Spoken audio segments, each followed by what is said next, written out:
They watched me take out loans for college. Now they want me to fund my sister's fantasy wedding. Not a chance. Growing up in my family meant learning very early what the word no sounded like. No, we can't afford that. No, that's not a priority. No, don't expect handouts. But somehow those no's were always just for me.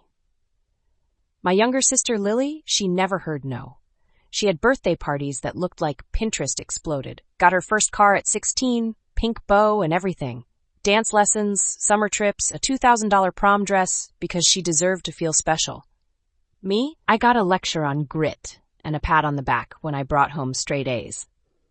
When I started applying for colleges, I knew better than to ask for tuition help. So I asked for something smaller, help with application fees, maybe a tank of gas for a campus tour, even just advice. College isn't a guarantee of success. You want it, you'll figure it out. That's real life, sweetheart. So I figured it out. I worked 2 part-time jobs senior year, applied for every scholarship, big or small, took out federal loans, found a dorm roommate off Craigslist, and still managed to graduate on time while working weekends at a diner. No spring breaks, no study abroad, just work, class, work, sleep. I remember calling my parents to tell them I'd landed a full-time offer after graduation with benefits and a $60 starting salary. I was shaking with excitement. My mom's response, "Wow, that's more than your dad makes. Maybe you can help out with Lily's dance lessons." Not congrats, not I'm proud of you. Just an immediate pivot to what I could do for them. That was the first time I felt it, like I'd been upgraded from ignored daughter to family ATM. And it only got worse. I worked my ass off and climbed fast. Promotions, raises. By the time I was 28, I was making 6 figures. No debt, owned a modest condo, drove a used car I'd bought in cash. Nothing flashy, but I was stable, secure. The phone calls started rolling in again. Mom's car needs a new alternator. Lily needs help with books for school. We're a little behind on the mortgage. I said yes, once, maybe twice. Then I started saying no. And that's when the guilt started. You never come around anymore. Money's changed you. Don't forget where you came from. Oh, I remembered. I remembered eating ramen 5 nights a week in college while Lily posted photos of her spring break cruise on Instagram. I remembered the empty bleachers at my graduation. I remembered my dad saying college was a waste of time. And most of all, I remembered that no one helped me because they said I needed to learn. It started subtly. My mom called one Sunday, chatting about Lily's new fiancé, a guy named Jordan. Private school educated, real estate family, dad in commercial development. Basically the kind of guy who never checks his bank account because he doesn't have to. She's really found her match, my mom beamed. And they want to do something elegant. You know, a vineyard wedding, maybe destination. I muttered a polite, "That's nice," already sensing where the conversation was headed. Then came the group text, a cheerful little message from Lily, complete with a vision board link and a budget spreadsheet that made me choke on my coffee. $147,000. That was the estimated total. Breakdown? $25,000 for the venue, $18,000 for a live band, $12,000 for the custom dress, $7,500 for bridesmaid glam, yes, for hair and makeup, for them, and a completely ridiculous $3,000 budget for white doves. White doves. I laughed. Out loud. Then I saw the note at the bottom. Mom and Dad will cover $15. Jordan's parents offered $30, hoping Big Sis might help with the rest, like I was the fairy godmother in a rom-com. Like I was just waiting to write a 6-figure check for a wedding I wasn't even excited to attend. I called my parents, not to yell, just to clarify. "Is this real?" "Well," my dad said, "you do make the most money in the family." "And it's for your sister," my mom added. "We weren't able to help you with school, but we want to do this for her. It's her big moment." Her big moment? Where was my moment? Where was my "we want to do this for you"? When I was working 2 jobs and eating canned soup just to pass Econ 201, no one was calling me offering a big moment. But now, because I didn't drown, because I clawed my way up alone, they expected me to fund the Titanic of weddings. That's when it hit me. They never planned to give me anything. They just hoped I'd survive long enough to give it back. I didn't say yes. I didn't say no. I just said, "Let me think about it." And while they happily kept planning, sending links to florists and diamond-cut crystal stemware, I started planning something, too. Not revenge. A reckoning. I gave them a week. Let the group chat light up with photos of overpriced floral arrangements and $10,000 photography packages while I kept my replies simple. Nice. Looks good. We'll see. Every time I responded, they took it as hope. Like maybe I was warming up to the idea of handing over 6 figures just to be seated next to people who didn't come to my graduation. But what I was really doing? Building my case. I'd had enough years of swallowing my voice. Of being the quiet one. The dependable one. The responsible one. The invisible one. Until my bank account started speaking louder than I ever did. This time I wanted them to hear me. So I invited them to dinner. Just my parents and Lily. Neutral setting. My place. I cooked. Simple, nothing fancy. Stir fry and wine. Lily showed up in pearls like she was headed to a bridal magazine shoot. I've been dying to talk color palettes with you, she said as soon as she walked in. Do you prefer dusty rose or mauve? My mom kissed my cheek like everything was already settled. We know you've been thinking about it. You don't have to do all of it, just whatever you're comfortable with. But the venue deposit is due next week, Lily added. Right, pressure masked as a polite suggestion. We sat. I served the food. Small talk. I let them feel comfortable for about 10 minutes. Then I pulled out the manila folder. I'd printed out 2 things. A screenshot of my student loan debt totals from 10 years ago. A blank sheet of paper labeled Financial Contributions to My Education, total $0. I slid it across the table. I want to walk you through something. They looked confused.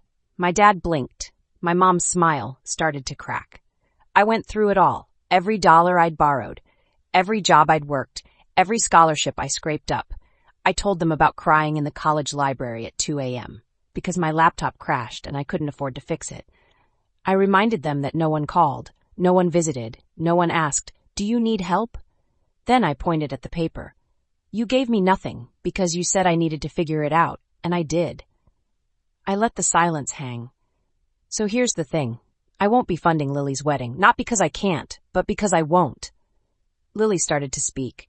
My mom looked furious. My dad sat stunned. I'm not your backup plan, I said. You didn't invest in me, but now you want a return. That's not how this works. The silence after I said no was thick. You could have cut it with the butter knife Lily hadn't touched. My dad looked like he wanted to disappear into the floorboards. My mom had that tight, fake smile she wore when someone at church complimented her too aggressively. And Lily exploded. Are you serious right now? She slammed her wine glass on the table, and red drops splashed across the white linen napkin like a warning sign. Her voice cracked, not with sadness, but pure disbelief. You make how much a year, and you're going to let your own sister go into debt for her wedding? After everything I've done for you? I blinked. What exactly have you done for me? Dead silence. She opened her mouth, then closed it. My mom jumped in like a PR manager trying to control a scandal. Honey, let's not fight. This was supposed to be a celebration. Then maybe you shouldn't have treated me like a stranger for 10 years, I said calmly. You all made it clear I was on my own, and I respected that. I figured it out. I made peace with it. But you don't get to switch the rules now that it's convenient for you. My dad finally cleared his throat. I mean, it's not like we had money back then. We weren't trying to punish you. I nodded. You didn't have money then, but you have $15,000 now for Lily's wedding and expected me to fork over 6 times that? My mom jumped back in. It's different. You're older. You're more established. We just want this to be perfect for her. There it was again. For her. Always for her. Lily crossed her arms like a child being told no at the toy store. So what? You're just going to watch me have a cheap wedding while you sit on your savings like some selfish. That's when I cut her off. You know what's selfish? Expecting someone to cover your fantasy wedding when you gave 0 support, 0 encouragement, and 0 empathy for years. You're not entitled to my money just because we share DNA. I'm not your wallet. I'm your sister, the one you didn't bother calling when I was eating canned soup and applying for jobs from a public library. My voice didn't rise, but the words landed like bricks. Lily stood up, grabbed her purse, and stormed out. My mom glared at me like I just ruined Christmas. My dad gave me one last pleading look before following them. I didn't cry. I cleaned up dinner, poured myself another glass of wine, and for the first time ever, I felt like I'd finally spoken loud enough to be heard. They didn't wait long. Less than 24 hours after that dinner, my phone blew up. First came the group text, a passive-aggressive manifesto written by my mom, clearly crafted with the intent of making me feel like the family villain. It's disappointing that money has become more important than family. We always supported you the best we could. Your sister has always looked up to you, and now you're punishing her for things she can't change. Then came the calls, one after another, ignored. Then the voicemails. You're not thinking clearly. We raised you better than this. Don't let pride ruin your relationships. Pride? Is that what this was? Because I finally said no after years of silence, struggle, and being treated like the family's unwanted middleman between poverty and privilege? Because I dared to refuse a $150,000 check for a wedding I wasn't even asked to help plan?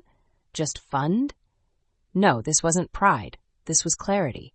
The next day, my dad called me alone. I answered. Maybe out of curiosity, maybe out of some leftover thread of hope that he'd get it. He didn't. Look, kiddo, he started, soft. I know this has been tense, but she's your sister. We can't go back in time and fix the past. But maybe this is your chance to show the kind of person you are now. I closed my eyes. There it was, the same manipulation dressed up like forgiveness. And maybe it's my chance, I said, to show I don't bend just because it makes everyone else more comfortable. He was quiet. We thought you'd do this because you love her. I do love her, I said, but love doesn't mean being exploited. You're punishing her for our mistakes. I'm protecting myself from being punished for your expectations. The call ended quietly. He didn't yell, didn't threaten, but I could hear it in his tone, disappointment, and for once, I didn't care. Because I wasn't that desperate college kid anymore, praying they'd show up for me. I wasn't sitting on the edge of a twin bed in a shared dorm room, wondering why no one answered my calls. I had outgrown their version of love, the kind that's conditional, transactional, convenient, and I had rewritten what family meant, starting with protecting my peace, even if it meant losing the illusion of harmony. It wasn't enough for them to privately guilt me. No. Lily had to make it public.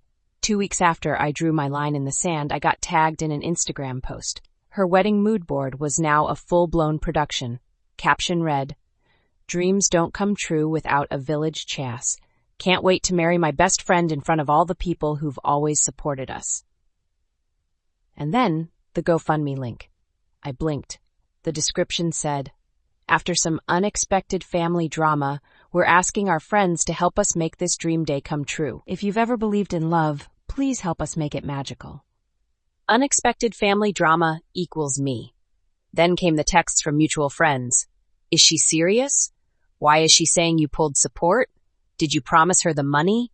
And then one from someone I hadn't heard from in a while, a friend from college who'd met my family once at graduation. I remember how hard you worked to get through school.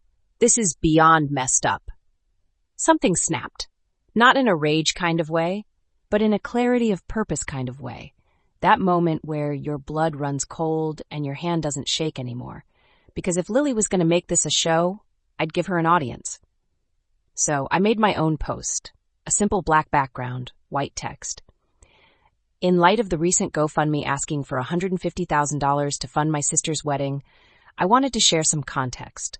No, I did not promise to pay for it. No, I did not back out. I simply said no. After being asked to cover the majority of the wedding while being reminded I was so lucky to be in a position to help. I put myself through college, worked multiple jobs, graduated with no support and no family presence. I'm proud of what I've built, but being financially stable doesn't make me a villain. It just means I survived without the help others were given freely. This is not a feud. This is a boundary, and I will not be guilted into funding something I was never included in. I didn't tag her, didn't name names, didn't need to. People knew. My inbox exploded. Dozens of DMs from extended family, mutuals, even former classmates. and to my surprise, 90% of them were on my side. You're brave for saying no. Your story reminds me of mine. Good for you. Family should never mean being used. Lily didn't message me, but her GoFundMe quietly deleted 48 hours later. They underestimated me. They thought I'd stay quiet out of guilt. Instead, I told the truth, and the silence after that spoke louder than anything else. A week after the post, my phone buzzed again. Group chat. Same one that had gone dead after Lily rage quit dinner and my parents decided I'd committed some betrayal by exercising basic financial autonomy. Now out of nowhere, it lit up with, "Dad, your aunt's birthday is Sunday, barbecue at our place." Followed by, "Mom, we'll have Lily's cake tasting leftovers too." No apology. No mention of the GoFundMe. No reference to the drama that had just scorched our family's group text history like wildfire. They were pretending none of it had happened. Lily hadn't texted me, hadn't acknowledged the post, but she was still posting engagement selfies like she hadn't tried to crowdsource her delusion and pin the blame on me. I sat there, rereading the message, and for the first time in a long time, I didn't feel sad. I felt free. They weren't even offering reconciliation. They were offering re-entry, but only if I played dumb, played nice, and played along. If I showed up, it would be like hitting undo on everything I said. And I'd learned this much. You can't heal around people who refuse to admit they hurt you. So I texted back, just one line. "I won't be attending. Please don't contact me unless it's respectful and honest." My dad replied, predictably, "Wow, still holding on to this? It's been weeks." My thumb hovered over my screen, then I locked it. Let them stew. That night, I sat on my balcony with a glass of wine. Same way I had the night after I said no. Same quiet. Same city buzz below. But something had shifted inside me. I wasn't angry anymore. I was done. Done defending my boundaries to people who trampled them. Done trying to earn love from people who saw my success as an asset, not an achievement. Done twisting myself into knots just so someone else could have their perfect Instagram moment. Lily got married a month later. A courthouse wedding. No vineyard. No doves. No village. I found out through a mutual friend who sent me a photo with a caption, "Wild how quiet it all ended up." Yeah, quiet.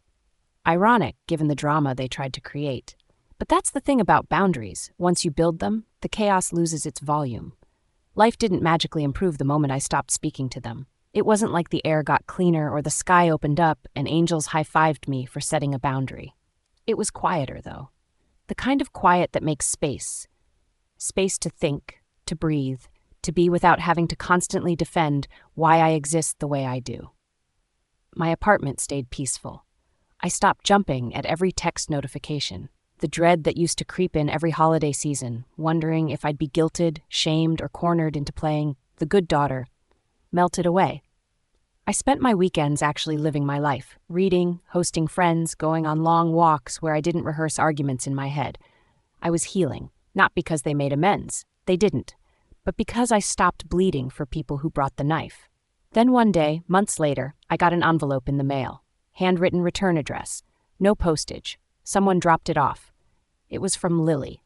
Inside was a card, glittery, girlish, the kind you'd find in the clearance aisle after Valentine's Day. The message read, "I'm sorry. Not for everything. I don't know if we'll ever agree on what everything even is, but I'm sorry I expected things from you I had no right to demand. I wasn't really mad you said no. I was mad you said it to me. You worked for everything, and I coasted. I know that now. I don't know what a relationship between us looks like anymore, but I guess this is me saying I'm willing to find out if you ever are. No dramatic flourish, no forgive me plea, just honesty, raw, real. For once, it wasn't a performance. I didn't reply right away. I didn't need to. Because for the first time in years, I had options. She was the one waiting now. She was the one with questions. Not me. And that reversal? That power shift? It wasn't about revenge. It was about reclaiming the version of me that had been buried under other people's expectations for so long. The girl who stayed up applying for scholarships instead of crying about what her parents wouldn't give her. The woman who built a life from dust and debt and late-night ramen noodles. The sister who finally said, "Enough." So here's what I'll leave you with. Sometimes no doesn't just stop a request. It starts a revolution. Not for them, for you. And if you're reading this, wondering whether setting a boundary will make you the villain in someone else's story, let them write you that way.